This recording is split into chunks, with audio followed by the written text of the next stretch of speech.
What is going on, everybody? Welcome back to the garage, and it's messy back here. I apologize. I need to spend some time cleaning, but that's not going to happen right now. What's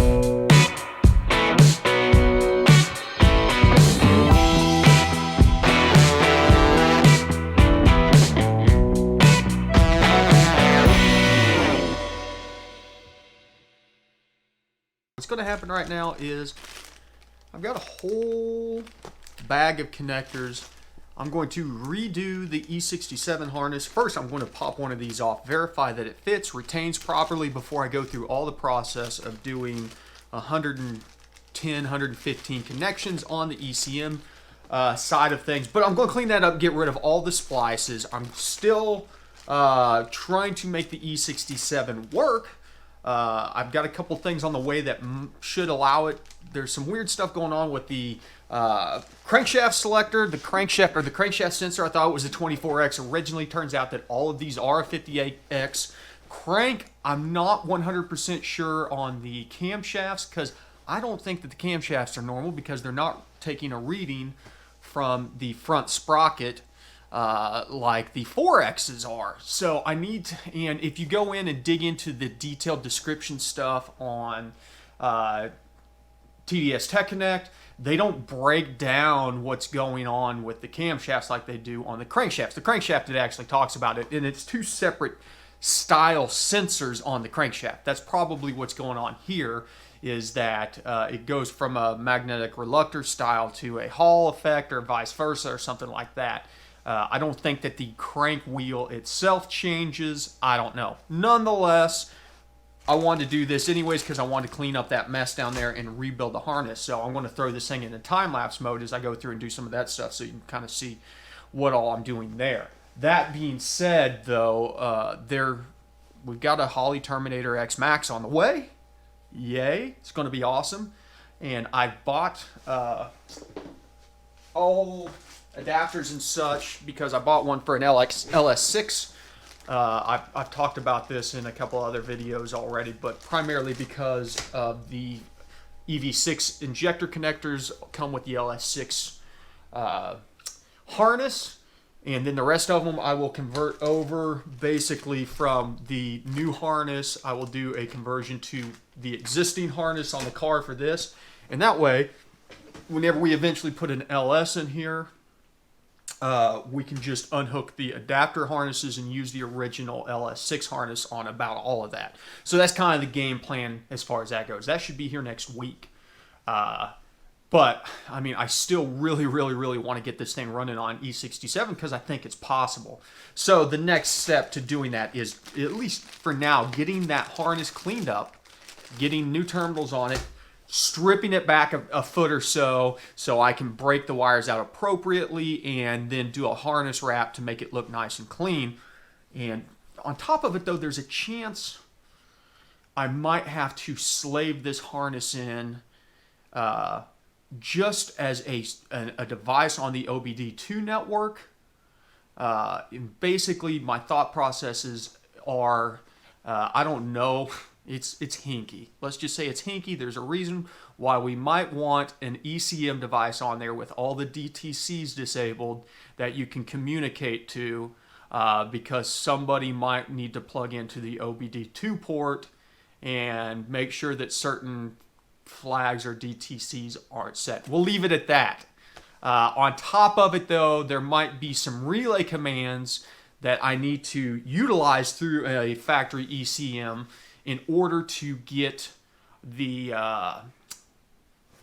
push button ignition to work properly on this. I'm not sure, because theoretically the BCM is what sends you power to your start relay. Not theoretically, that's a known fact. The BCM is what sends power to the ignition relay, and then the ECM normally provides the ground to run the starter.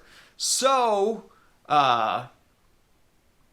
I need to do some testing on that side of it to see that the BCM, I think it sends it whenever it's in on, which isn't what we want, because if it were to send the power on, because the ground is what is sending the actual crank command, we will have to figure out a different way of initializing crank, and possibly it may be through slaving or leaving the factory ECM in and just basically doing away with all the other stuff and making it kind of a dummy, very crazy starter box. But nonetheless, let's jump into this and let's do this.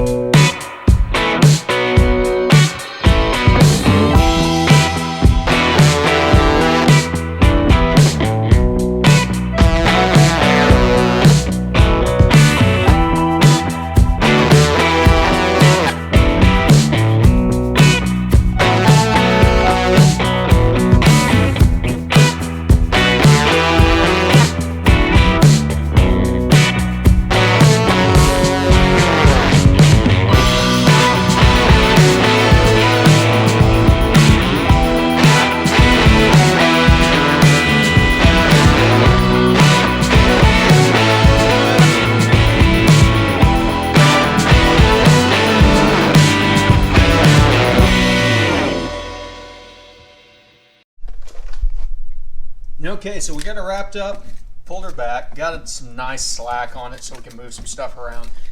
These are the original spares from the wideband, the pump circuits and stuff like that, so that's why they're off to the side wrapped up, not a part of this harness. But now that we've got cleaned up, there's all the remnants. There's everything that I cut out of this harness to make it look nice and clean. Taped it up, got everything zip tied off. I do need to go back and put the plugs in on C1 and C3, but I did put them in C2 whenever I was doing C2. So all that should be good to go. Okay, there we go.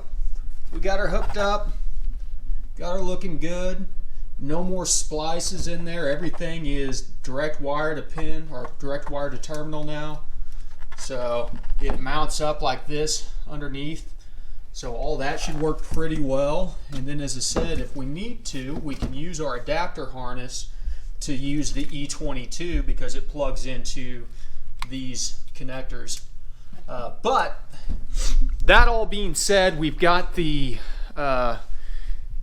crankshaft sensor on the way for the E67 variation.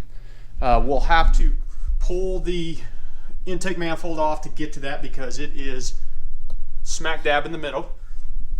Then on top of it, I got a pair of factory wideband O2 sensors. Instead of undoing my sweet connectors, I'm going to leave these in because the E67 O2 sensors are on there. But if we need to go back to E22, I think it was 20 bucks for 2 widebands off of eBay.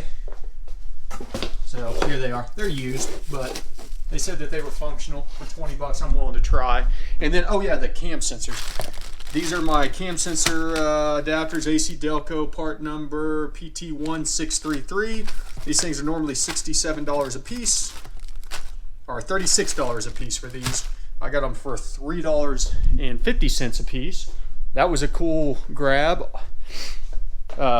Used Google to find those, but they were on rockauto.com is who ended up having them. So, but Google took me right to Rock Auto. Trying to think if there's anything else. That's basically it. That's just something I've been wanting to do for a while to clean that up because I hated how crappy it looked. Now it looks a little bit more OEM. So, that being said, it is Friday. I'm going to take a shower, drink some cold beer. You guys know the drill. Thanks for stopping by the garage. ABT, always be tuning. We'll catch you next time.